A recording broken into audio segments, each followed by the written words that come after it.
ఆరోగ్యశ్రీ వాళ్ళ ఎంత దయనీయమైన పరిస్థితులు రాష్ట్రంలో నెలకొన్నాయి అంటే పేదోడు సామాన్యుడు నోరెత్తలేడనే కదా మీ అహంకారం. ఇవాళ ఆరోగ్యశ్రీని నిలిపేయటంలో మీ అహంకారం ఏంటని అడుగుతున్నాను. ప్రశ్నిస్తానని చెప్పని ఓట్లు అడుక్కున్న ఆయనేమో ఇంకా జగన్మోహన్ రెడ్డి గారినే ప్రశ్నిస్తూ ఉంటాడు.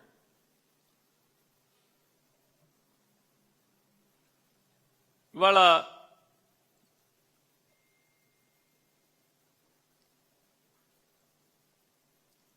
ఒకటే అడుగుతున్నాను నారా చంద్రబాబు నాయుడు గారిని. చాలామంది పేపర్లోళ్ళు, చాలామంది యూట్యూబర్సు అంటే చంద్రబాబు నాయుడు గారికి వంత పాడతా ఏమని మాట్లాడుతున్నారు? కేంద్రం నీతి ఆయోగ్ ఇదే ఇదేంటి మామూలుగా ఆడు చెప్పాడు ఈడు చెప్పాడు, గవర్నమెంట్ హాస్పిటల్ ప్రైవేట్ పీపీపీ కింద ఇచ్చేయమని చెప్పారని చెప్పి చెప్తున్నారు. మీకు అంత మోజుంటే, మీ వాళ్ళకు దోచి పెడదామని కనుక మీకుంటే కొత్తగా మెడికల్ కాలేజీలు పెట్టు.